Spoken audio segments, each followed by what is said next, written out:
Jamuna tira vanachari,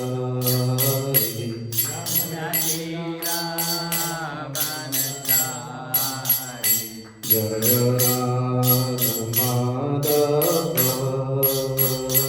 Kunja Vihari.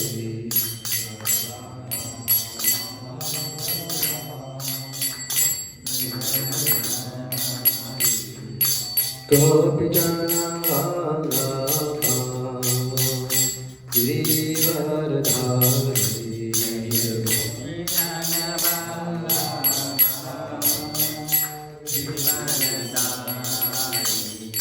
Yashoda Nandana Vraja Chandarandana,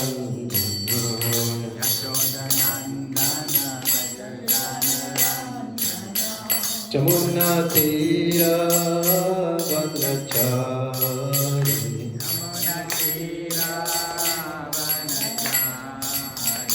Jaya Radha Madhava Kunja Vihari.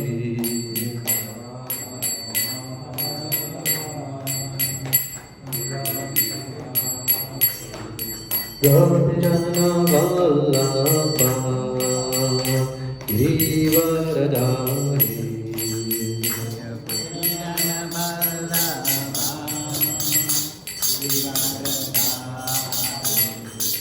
Yashoda Nandana Vraja Chandarandana,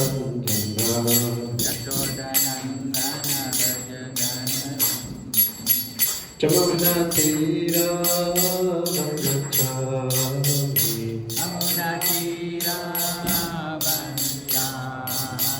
Jamuna Tira Vanachari,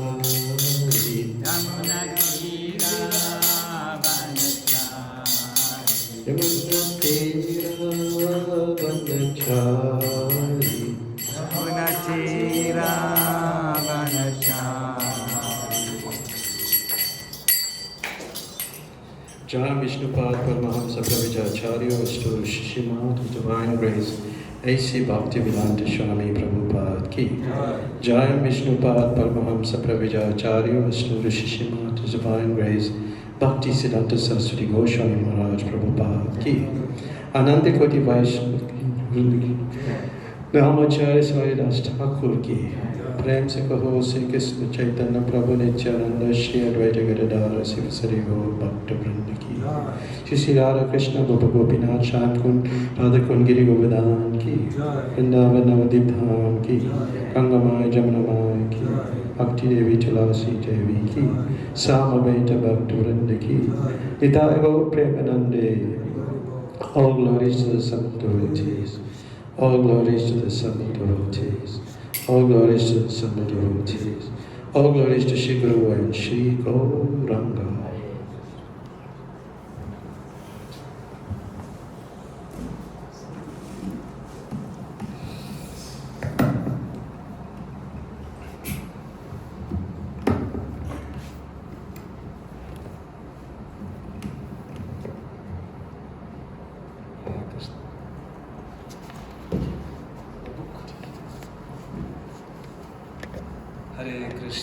Hare Krishna, here with all of you, all of us. That's okay, the screen is off, that's good. It's saving that. Hare Krishna. Hare Krishna. Very happy to be here with all of you tonight. What's the name of the Namahatta? Krishna? Nitai Gaura Prema. Nitai Gaura Prema. Tonight we are going to read one verse from the Bhagavad Gita together with His Grace Raghunath Bhatta Prabhu. And it's a verse from the third chapter of the Bhagavad Gita called Karma Yoga. Can you hear me? Or shall I speak a bit louder into the microphone?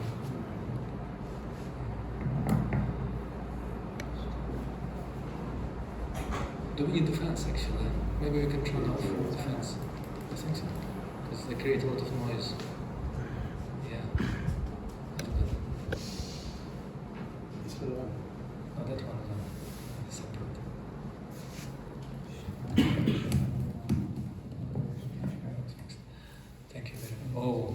the difference, huh? Does it make a difference? Yes. But if you start suffocating, please let us know so we can try. But we have the windows open, and it's good.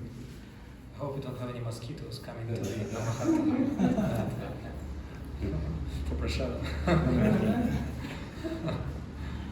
So we're reading a verse from the 3rd chapter of the Bhagavad Gita called Karma Yoga.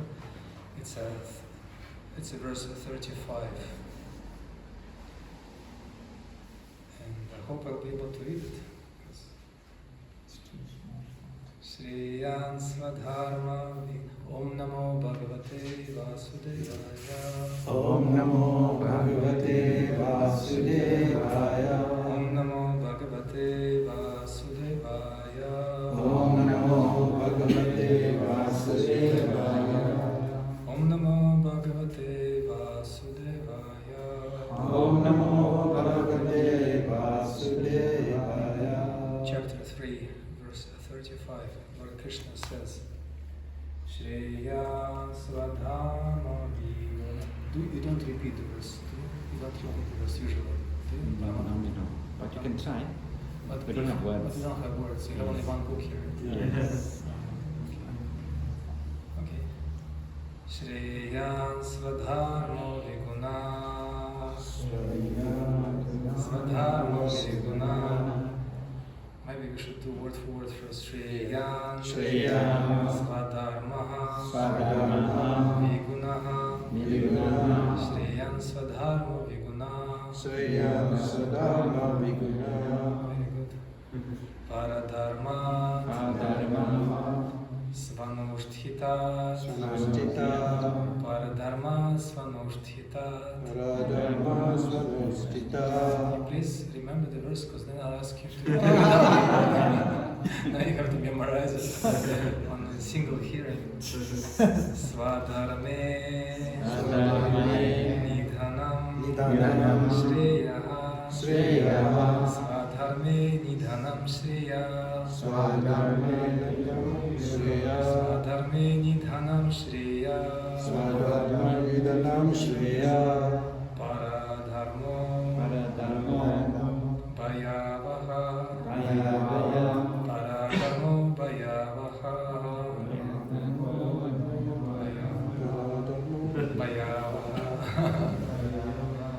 Shall we try again? Shreyan Swadharma Viguna Paradharma Svanusthita Swadharme Nidhanam Shreya Paradharmo Bhayavaha Bhayavaha means dangerous. Bhayavaha. Just like walking at night. In some places. So. Paradharmo Bhayavaha Paradharmo Bhayavaha. Means hell. Fearsome, very dangerous. Bhaya means means fear, and avaha means bringing dangerous. Okay, shall we do word for word? Shreyan, far better. Swadharmaha, once prescribed duties. Vigunaha, even faulty. Even faulty. Paradharma, then duties mentioned for others. Then duties mentioned for others. So, then duties mentioned for others.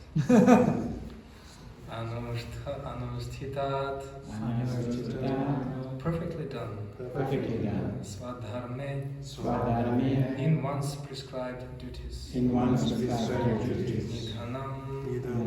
destruction.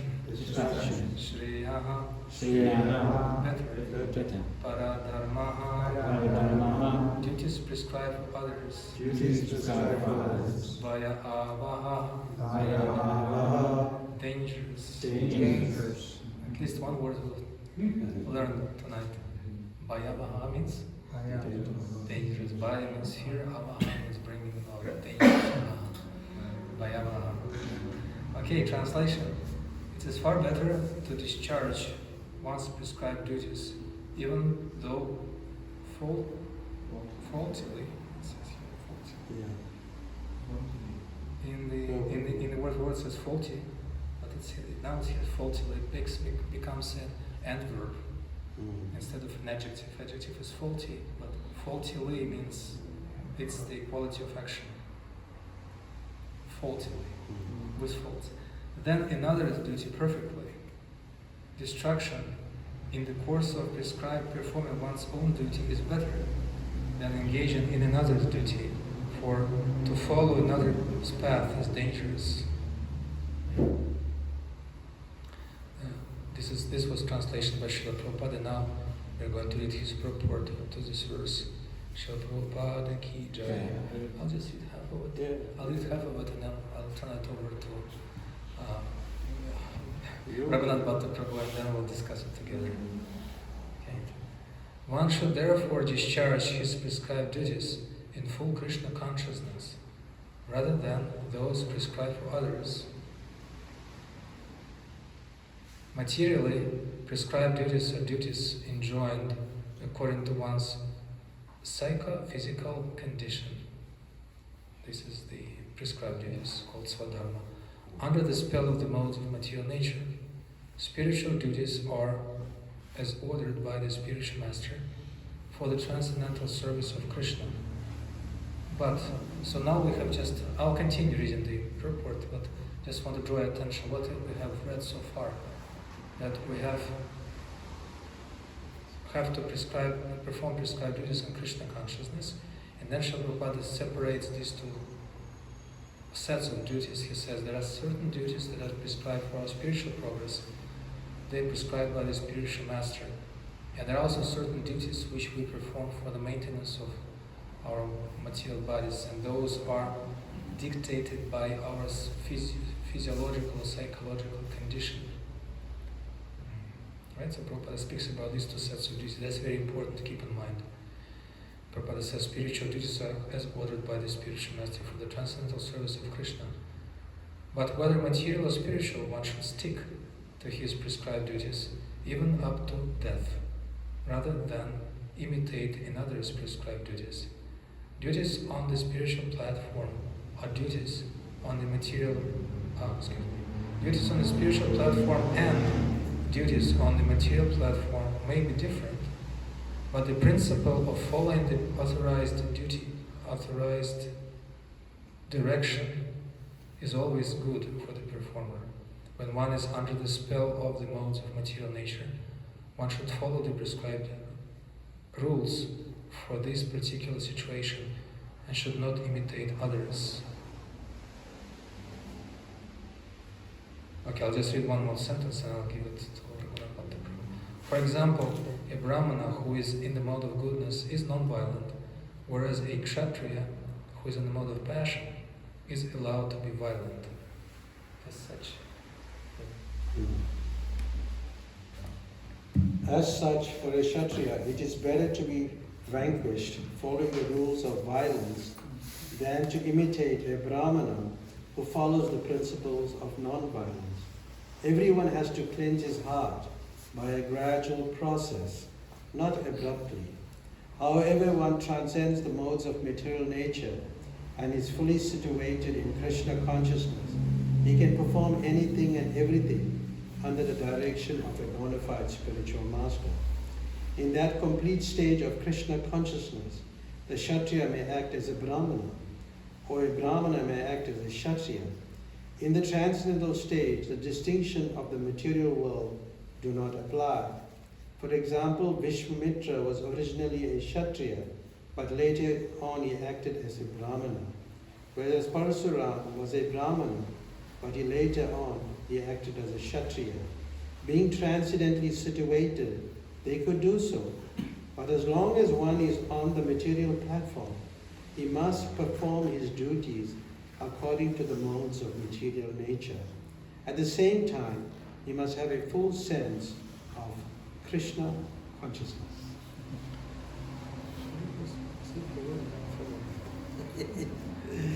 Okay.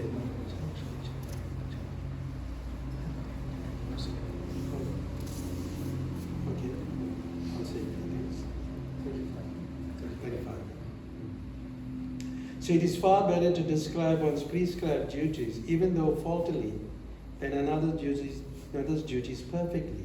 Destruction in the course of performing one's own duty is better than engaging in another's duty, for to follow another path is dangerous. There's many things, there's many points in this particular purport. There are many points in the purport that we could talk about performing your duty faultily even, then rather than performing somebody else's duty perfectly. I was thinking of a few things because, I was born in South Africa, I lived in the apartheid regime, and I've worked for the government also.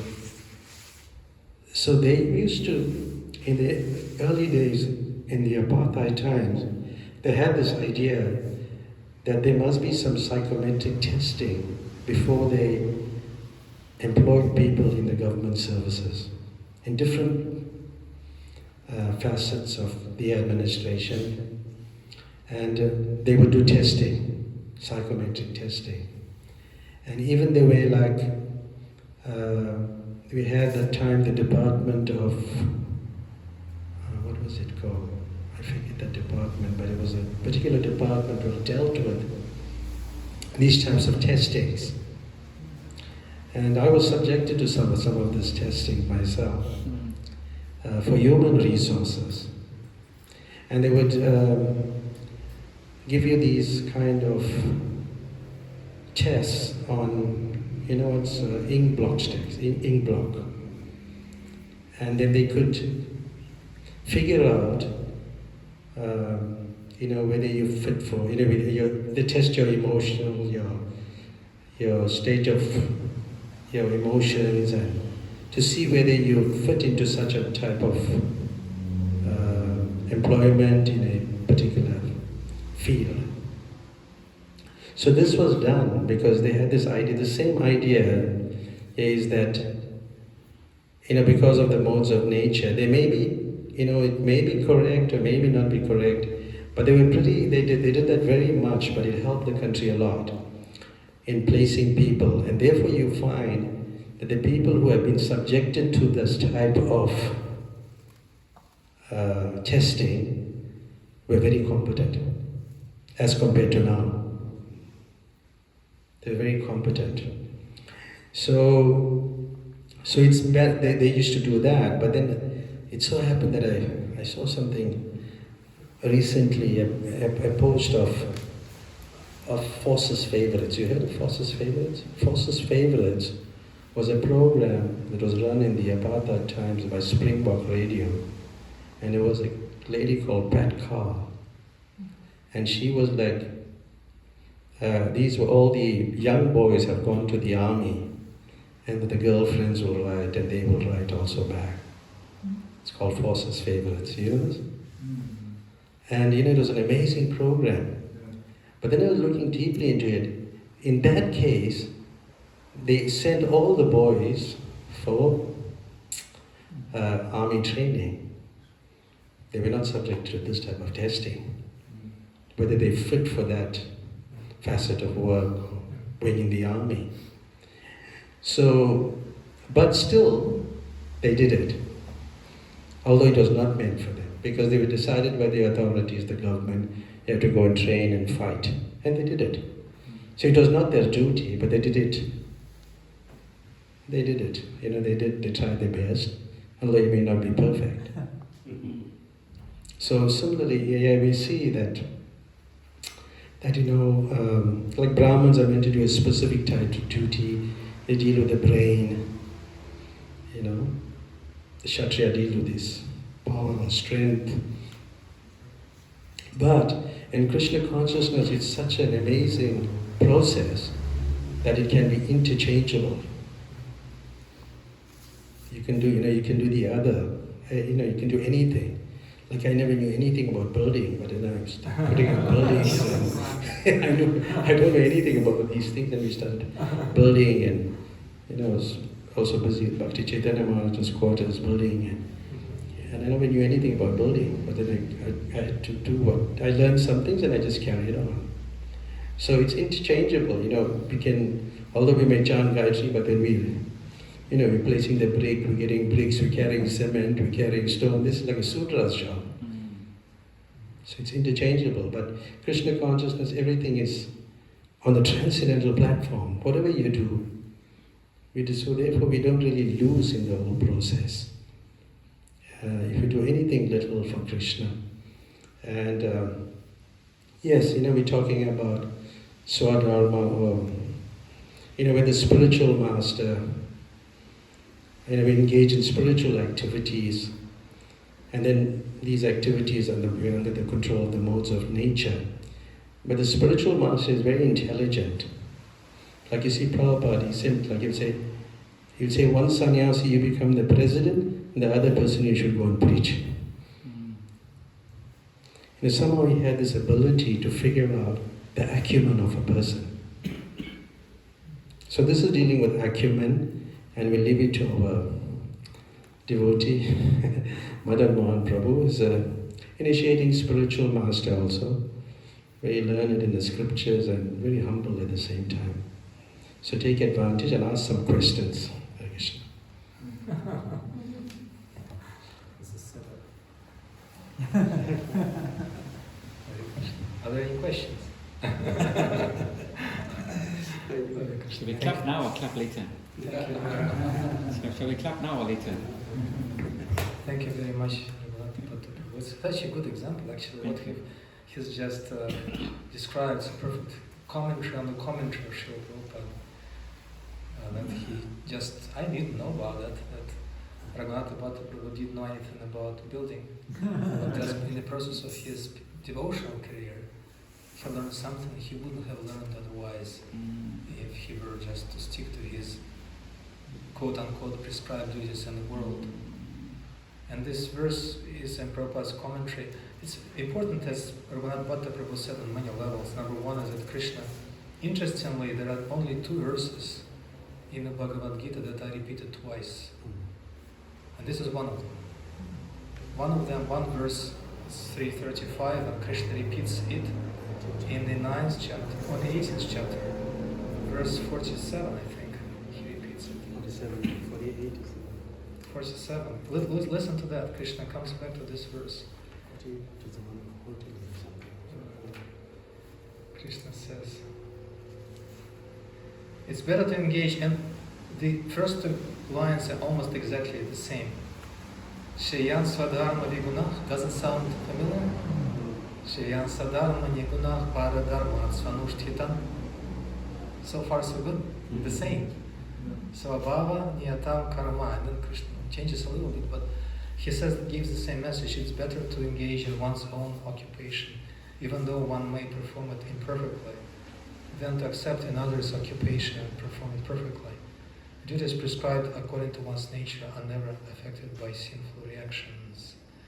That's one thing. So these verses repeated twice, in which Krishna emphasizes the importance of following the set of prescribed rules, and Srila Prabhupada explains in his purport that those prescribed rules could be of 2 types. Number one is Swadharma, dictated or mandated by one's material nature. And another one is Sanatana Dharma, which is, on the one hand, it's the same for everyone, serving Krishna, but then when we get to the perfectional stage of devotional service, it becomes uniquely specific, meaning that in the spiritual world, in our Sanatana Dharma, the eternal service of Krishna, no one in the whole spiritual world does that service for Krishna except you. That's unique. And Krishna appreciates each and every one of his devotees in the spiritual world as performing unique service. Even if it's a blade of grass, but somehow Krishna knows that this blade of grass does its service in a very unique way that no one other of millions of blades of grass does. It's explained by Sanatana Goswami that each and every living entity manifests a particular quality, and Krishna manifests a very specific quality of Krishna for that living entity. So it's unique, you could say, spiritual genetic code, DNA, that no one else can come close or reproduce. Therefore, Krishna misses each and every one of us in the spiritual world. When we leave the spiritual world, come here, it becomes an irreplaceable loss for Krishna. So, two sets of duties, but then the second pair of verses, which are repeated again in the Bhagavad Gita, is they are related to spiritual duties. In these verses 73:35 and 18:47, Krishna speaks about how one must stick to the prescribed duties in the material world. But then the verses 34? Man manabhava mad bhakto, mam yaji mam namaskuru. Krishna says, Man manabhava mad bhakta, mam yaji mam namaskuru, mami vaishyas is yukta evam, atmanam mad parayana. He says, engage your mind always in thinking of me, become my devotee, offer obeisances to me and worship me. Being completely absorbed in me, surely you will come to me. And then again in the 18th chapter, both are repeated. One from the 3rd chapter, another one from the 9th chapter, but both are repeated in the concluding chapter, the 18th chapter. And this one, Manmanabhava Madbhakto, Krishna repeats 1965, just before the main verse, Sarvadharman Parichaja. Mamana Bhava Mad Bhakta, Mam Yaji Mam Namaskuru, Mai Vaishisi Satyam Te Pratijani Priyosime. Always think of me, become my devotee, worship me, and offer your homage unto me. Thus you will come to me without fail. I promise you this because you are my very dear friend. So this is very significant that these both verses are repeated twice. That means that while we are here in the material world, and we have the material body and material mind, they have to be maintained. I'm sure all of you, most of you have some work to do, and that you perform your work-a-day job and you earn a living by doing something that you are more or less apt or suited for doing. And that's what people usually seek when they choose a selected particular kind of education. They want to see where they can manifest their full potential. But people in general don't know that one can never manifest one's full potential in the material world and material pursuits, even if one gets the best education in the most accurately tested and revealed material nature. Like Raghunath Bhatta Prabhu has just explained how here there was some testings done to help people see where they fit best. But you know what, I'm sorry for saying that blunt truth, is that when you test most people, they fit into one kind of generic, indistinguishable quality, more or less. And then you cannot be really happy. And I'm sorry if any of you, I don't mean to hurt anyone's feelings, should I say that, but whatever profession you have, be it an accountant, or a public servant, or a scientist, or a doctor, or a whatever, even the President of the United States. There have been many such people before, and many will be after. And you are kind of indistinguishable, you blend with the rest of the people. And there is no way you can distinguish yourself from those around you in the same profession in some unique way that will highlight your uniqueness as a person. It's just a function. It's a function in the material world. And the function needs to be done for the sake of maintenance of the society and also incidentally for the sake of our own maintenance. Therefore, it's futile to find complete happiness in performing our material duties, even if we identify, zoom in on them perfectly, and understand exactly what we can be doing for the rest of our lives. What Srila Prabhupada starts with in his purport, I'm sure you all paid attention to that. If I ask you, what did Prabhupada start with? In his purport, he says, one must therefore discharge his prescribed duties in full Krishna consciousness. What does that mean? That means that this Krishna consciousness adds that unique spiritual dimension that makes whatever we do in the material world spiritual and fulfilling. Because unlike people of the world who may remember us for what we do for some time, but will won't be forever. We have seen so many already. As there was someone joked, is a little bit of a dark joke. He said, graveyards are full of indispensable people. Graveyards are full of indispensable people, people that can never be replaced, right? And all there. And you know what? That place is filling up. As someone else joked in the same vein, it's a very popular place, graveyards. People are dying to get there. Which is true. But Krishna and Krishna's devotees, they have that unique ability to see through the routine, the what's the word I'm looking for? I know I do not speak on these topics often, especially in English. But they see through the routine, the homogeneous kind of indistinguishable. What's the word I'm looking for? You might help me. Something that doesn't distinguish us from the rest. Unique. Not unique is opposite of that.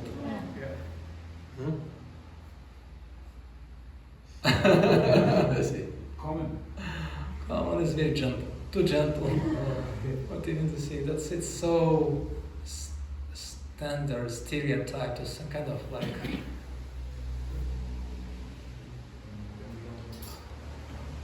Anyhow. So you have a nice word, homogeneous. Homogeneous, yeah, it's a good word. All over. Like bees, bees or ants. It's a eternal race for if you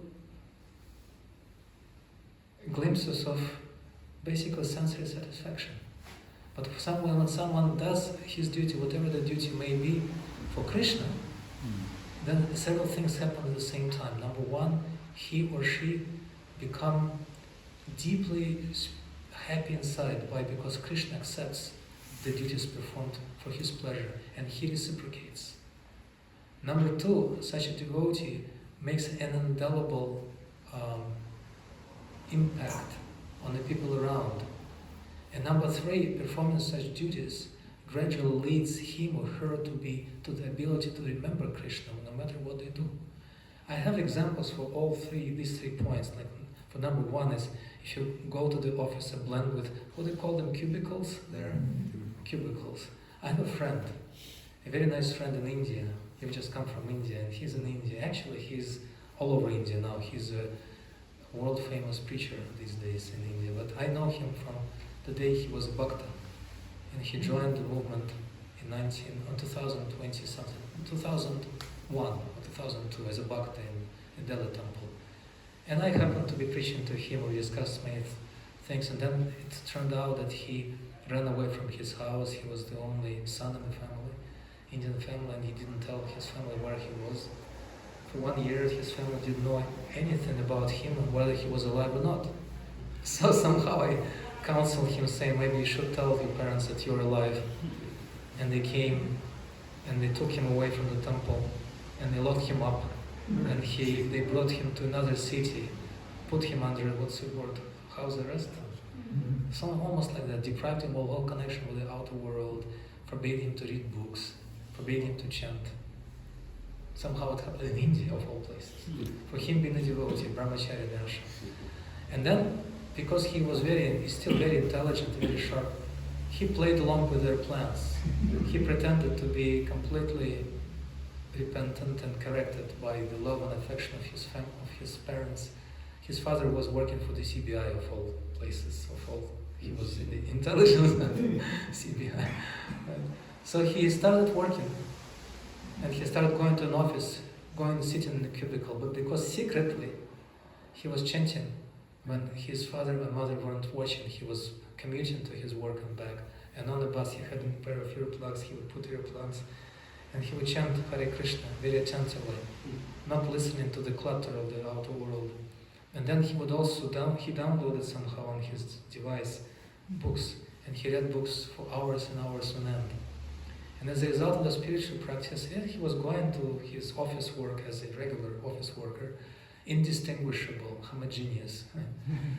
But people around him, and first of all, he was very happy, completely happy. So much happy that he didn't protest against his father and mother's you could say, brutal and unjust, materialistic approach. He didn't mind. He was happy. Maybe he was even grateful to them for creating such a wonderful opportunity for him to be steeped in devotional service. But then what happened next? Listen to that. He was performing his duties dutifully. Lord Chaitanya Mahaprabhu told Raghunath Das, when Raghunath Das wanted to run away from his house, Lord Chaitanya told him, don't do that.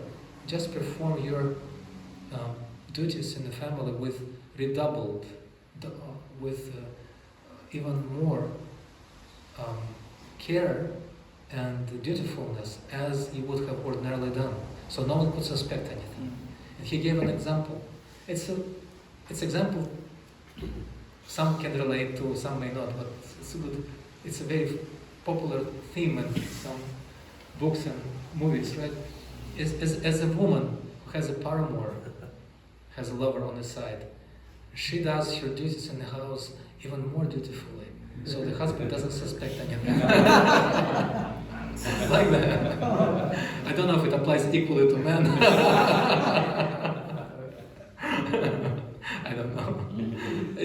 I hope it's purely theoretical for everyone here, but that's what he told Raghunath Bhatta, just to Raghunath Das, So that devotee was working very dutifully. He would go to work, he would bring his salary back to the family, he wasn't married. But then what happened next, listen to that, is that his happiness that he felt by practicing and offering the results of that to Krishna also. He would purchase bulk offer to Krishna, he would donate maybe something secretly. But most importantly, he was offering the dutifulness of his duties to his parents so that he would be happy and satisfied and not interfere with his devotional service. What happened next was he became so happy that his happiness started oozing out of him through the walls of his cubicle in the office. And the people around him who were sat next to him in the cubicles adjacent to his, they thought, who is this guy? He gets the same pay, he does the same boring job, he comes to work the same time as we do, he doesn't try to escape, shirk his responsibilities, he does everything perfectly, no one has any complaints again. But why is he so happy?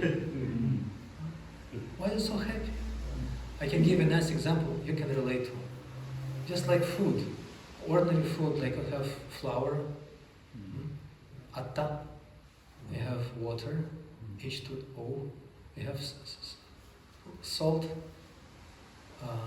sodium chloride, and you mix it together in a proper proportion, atta, water and salt. Mix it together, you knead it properly, and then you roll it and you bake it. And what happens? What does it turn into? A chapati or roti, right? It becomes dough and then you roll it chapati. But then you make the same chapati with the same ingredient, the same atta, the same water, the same salt. Make the same chapati with the same stove, with the same pair of thongs. And then you offer it to Krishna, separately. One is unoffered, one is offered. And you try both. And you feel that it's objective, it's not mental concoction. I'm a chemist by education, and that's what I did. I did that experiment with apples instead of chapatis. And the chapati that is offered to Krishna is so much tastier. It has an extra dimension. You cannot recognize the flour, the water, and the salt in this chapati because it attains a different quality, different taste, different nature. Or like Lord Chaitanya Mahaprabhu was in Puri and his devotees came to Puri for the first time from Navadvip, from Nadia, from Shantipur, from Kulinagram, and all came to Puri for the first time chanting the Hare Krishna mantra. And the king of Puri, Prataparudra Maharaja, observed them from the roof of his palace. And they heard them sing something. And when he heard them sing the Hare Krishna mantra, he couldn't recognize it. He asked Sarvabhauma Bhattacharya, what is this? What are they chanting? I can recognize the words, but I cannot recognize the feeling. What is it? And he was told, this is Prema Sankirtana, creation of Lord Chaitanya. So it's different quality. So that devotee was sitting in an office with a different quality of work. He was doing the same, crunching the same numbers, or whatever else he was doing. I don't know what he was doing. But doing the same Excel tables, or filling the same reports. But the happiness he exuded from his cubicle became so attractive, so contagious, that people around him started asking him questions. What are you? What do you do? Actually, I spoke with one of such previous colleagues.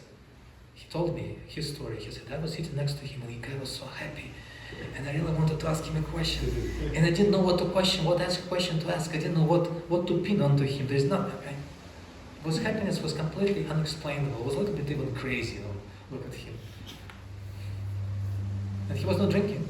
He wasn't smoking, wasn't drinking, wasn't doing anything. That's what people do to get a special sense of kind of happiness. No.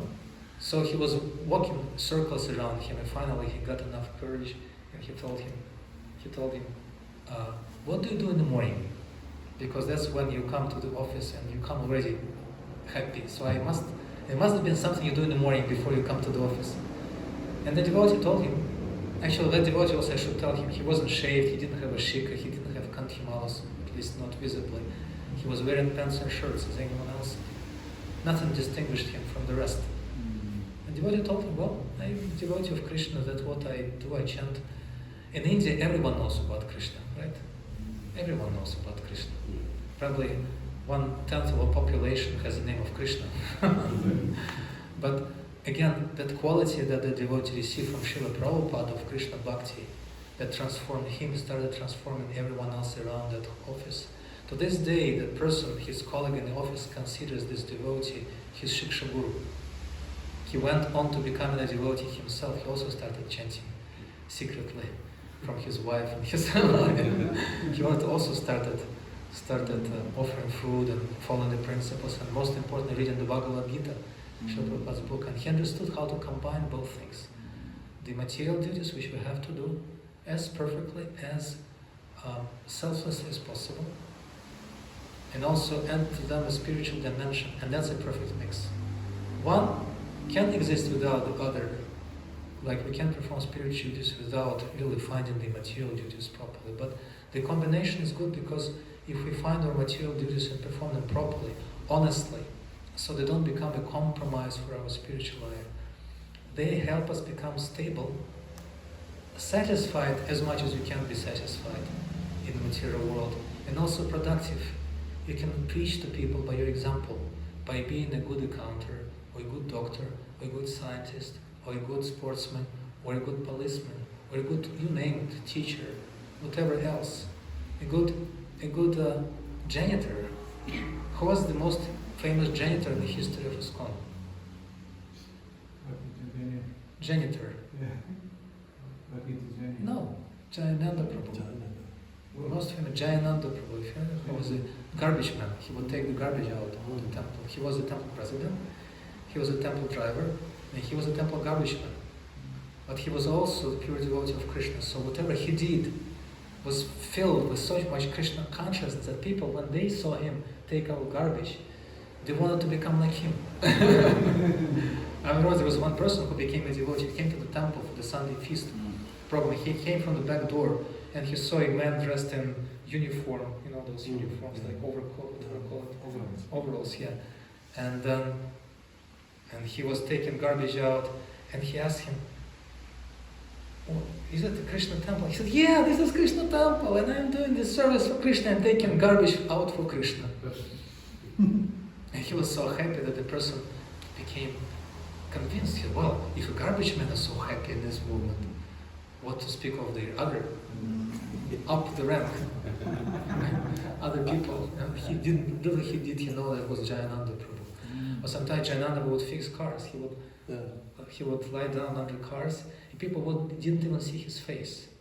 Because in that case, he saw his blissful face. But in the case when Jayananda Prabhu was lying down under the car, fixing it, and his feet just were sticking out, and he would see from beneath the car that someone was walking by, again by his feet, and he would on purpose call out from beneath the car, "Hey there, could you please give me wrench number 22, whatever?" And the guy said, would stop here. Okay, here's the wrench. And as he was handing the wrench under the car, Jananda Prabhu would start preaching to him, speaking about Krishna, Prabhupada, Jiva, and the guy would get stuck for 1 hour there. And by the end of his helping with the wrench, he was already a devotee. Like that. Without even seeing Jayananda once. All he saw was his dirty boots sticking out. And that's what Prabhupada speaks about here. You can do whatever. Jayananda was not a Brahmana. Raghunath Bhatta Prabhu just mentioned about Gayatri Mantra chanting, but when Prabhupada gave Gayatri Mantra to Jayananda Prabhu, Jayananda couldn't remember it. He couldn't remember it. He was reading and he wouldn't remember and he had to fall asleep. And then Prabhupada told him, "Okay, how do you remember the Gayatri Mantra?" Jayananda told him how he chants it. And Prabhupada said, "Okay, whatever. Just chant whatever you remember. Doesn't really matter. You don't need it." You know, Jayananda would sometimes sit in Prabhupada's class, and because he was working so hard, he would fall asleep, and which is not a good thing to do because of the spiritual message. And some devotee was kind of nudging him, "Okay, wake up, wake up." Jayananda would try to wake up, and then Prabhupada immediately saw that, and he cut that devotee, so stop him, "Dude, stop, don't do that, don't disturb him. He does more service than all of you combined. Leave him alone. He doesn't need it." Like that. So again, the bottom line, I think we should stop here because it's already 7:45. The bottom line is that we should combine these two lines of duties, perform our prescribed duties, whatever they are, trying to do it perfectly so people could take good example from us, saying, "Oh, he's a devotee of Krishna, he's so pakka, dutiful in his duties. He's a good teacher." Recently there was in Russia, one Russian city, there's one devotee who works as a wrestling trainer for kids. So people send their kids to him. He's an initiated devotee, very strong man. And he works as a trainer, as a coach, wrestling coach. And he's so good at it. People send to him their kids from all over the city. But the best part of him is that he's a deeply moral, very nice, deeply compassionate, very attractive, very kind, very perfect in all respects. As Prabhupada said, his disciples said, "Perfect, ladies and gentlemen, no one can find any fault with." And they actually made a movie about that man, that devotee, for 2 hours. A 2-hour movie, I have it. And they showed it several times on the TV, showing how this Hare Krishna, and they told him he's a Hare Krishna devotee, and this is what they are. He's a wrestler, he's a trainer, a coach, and that's what he does with our kids. He teaches them to become like him. Perfect human. So this is what devotees can do. By doing their prescribed duties perfectly, they earn their living, maintain themselves, use whatever proceeds they have or skills they earn to offer them to Krishna, and at the same time show proper example to people, how one can be honest, thoroughly moral and principled person, and very happy, and pique their interest in devotional service by doing that. That will be perfection in life. And that's what Prabhupada means by, he says you can do anything. I know a family couple, a married couple, they wanted to preach in Las Vegas, one of the most degraded cities in the world, Las Vegas. And they had to come up with some money because they wanted to preach to students. Didn't have any money. But they started started organizing preaching programs to them. They would preach to the students during the day, and they would earn money by cleaning toilets in the students' dormitory at night. Who are they by their Varna? Go figure. It's like what's called bangis in India, the outcasts, the cleaners. By profession, by the way of earning their living, they were kind of bangis, but by their consciousness and by the result of their work, they were best of the brahmanas, because they were teaching the same students who they were cleaning up after in the toilets, spiritual knowledge, like that. So this is a perfect example of how a devotee can combine things that may appear to be incompatible in his or her devotional service. Because he's neither Brahmana, nor Kshatriya, nor Vaishya, nor Shudra. Actually, to call a devotee Brahmana is an offense. not just calling him a Shudra or a Bangi. Even in Brahmana is an understatement for a devotee, he's above that. But for the sake of preaching and teaching, he can become anything. Just like an actor on stage. A perfect actor can play any role. He can become a villain, he can become a hero, he can become a she.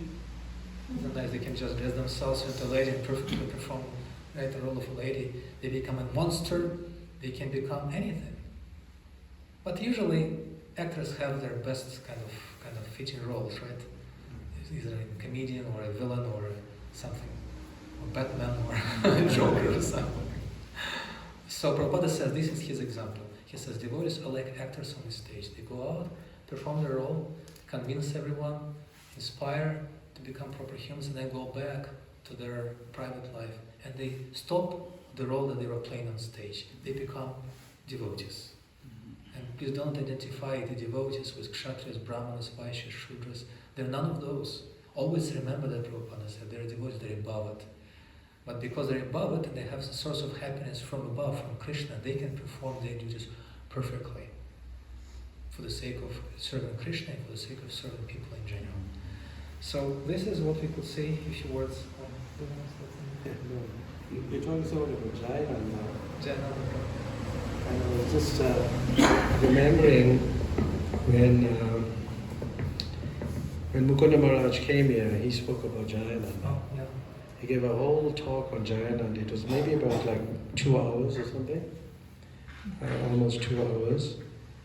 And he and Indradumna Swami were there. And then after that, Guru Prema gave a talk. She was 11 years old.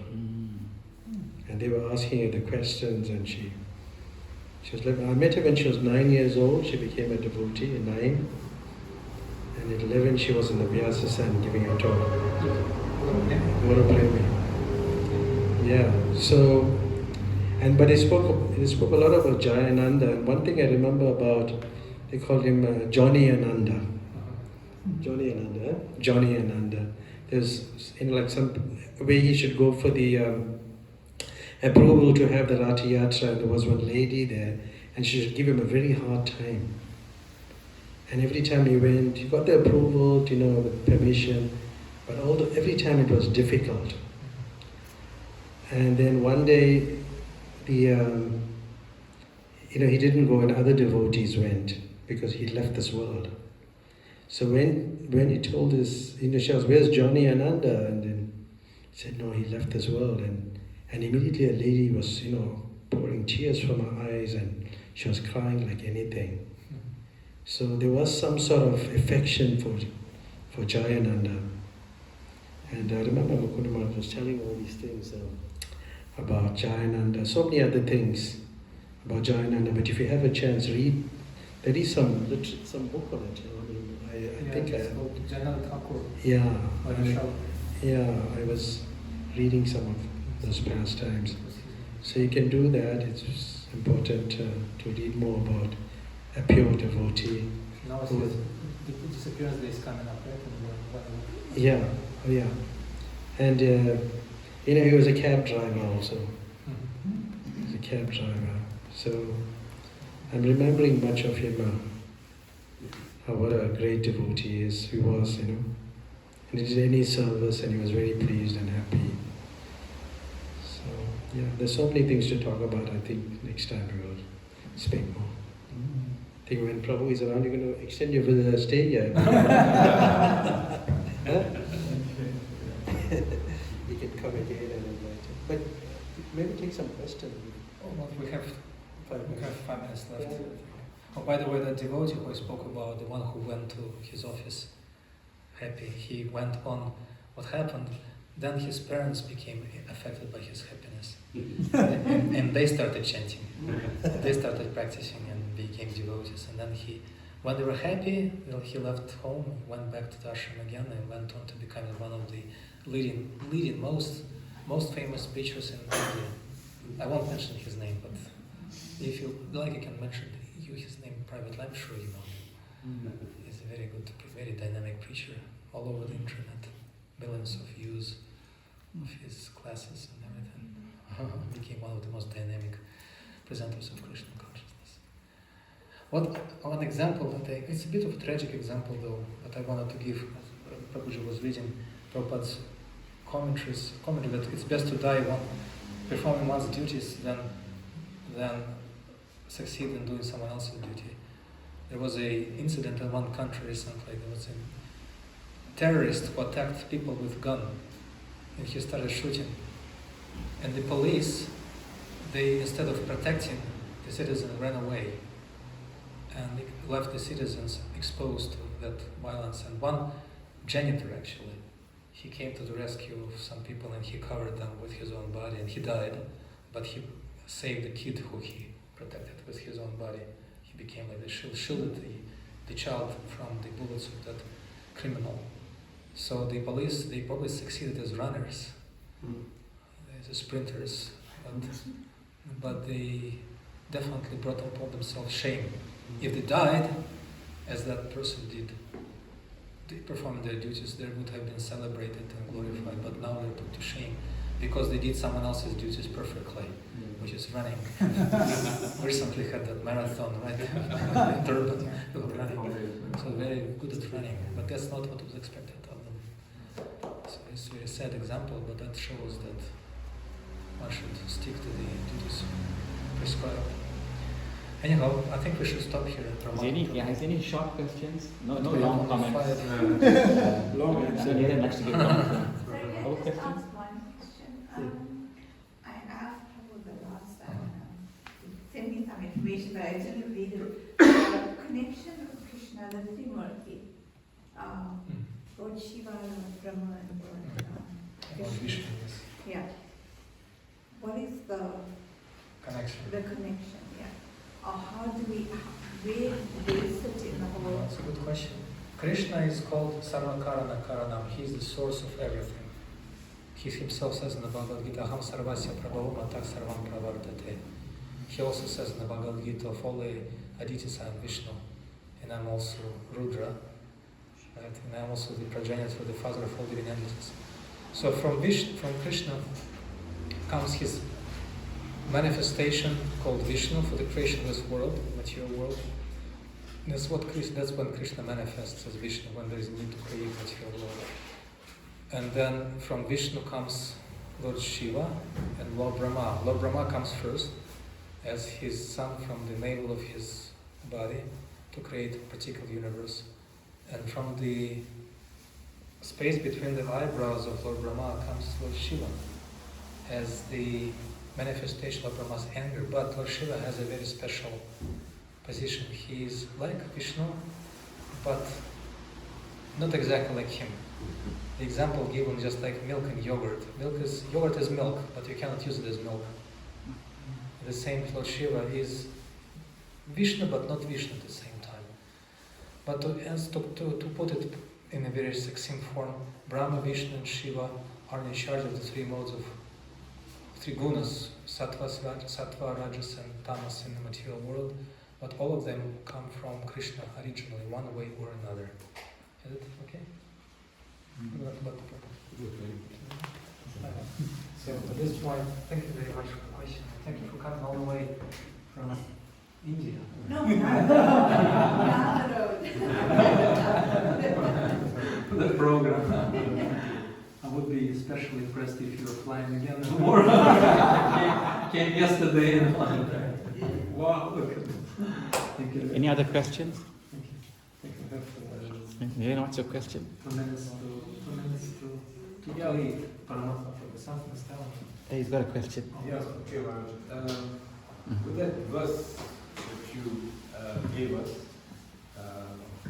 on Karma Yoga, so Karma Yoga, the verse comes out from that chapter, Karma. So our karma, in other words, is telling us to do our own duty. Karma. Yeah. Krishna says. To do our own duty. Right. Krishna consciousness, self-realization, to get that goal. Is that correct? It's correct, but doing one's own duty may be tricky. We might think that, I can just do whatever I feel like my duty is, and that will be my spiritual life. Not like that. I've just given the example. one becomes perfect in the performance of one's duties if he or she offers this duty to Krishna some way or another. It's a topic for another quite substantial discussion. But basically, it's when the devotees come into our lives and we offer results of our work to them, it becomes spiritualized and connected with Krishna. It becomes yoga. Before it was just karma.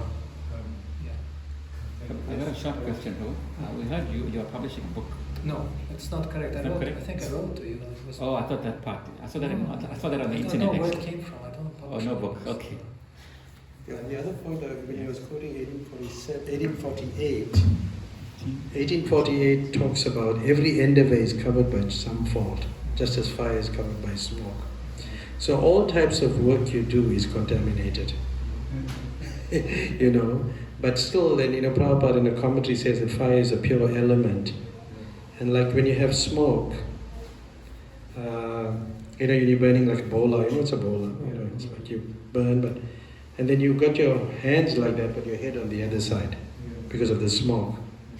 But you continue, because you want the heat. So he's giving this analogy that yes, in all types of work there's some fault, but we still should continue doing our work, although there's so much of fault in it. And he goes on speaking this. It's a long purport. So we go on with our duties. We tolerate it even if there's faults in it. So even if we're getting reactions, we've got bad jobs and things like that, still we tolerate it. I just thought I'll mention that. Thank you so much for Hare Krishna. Thank you. Thank you so much. We hope to receive you again. And Prabhu, thank you so much for your nectar also. We are so fortunate. Hare Krishna. Srila Prabhupada ki jai.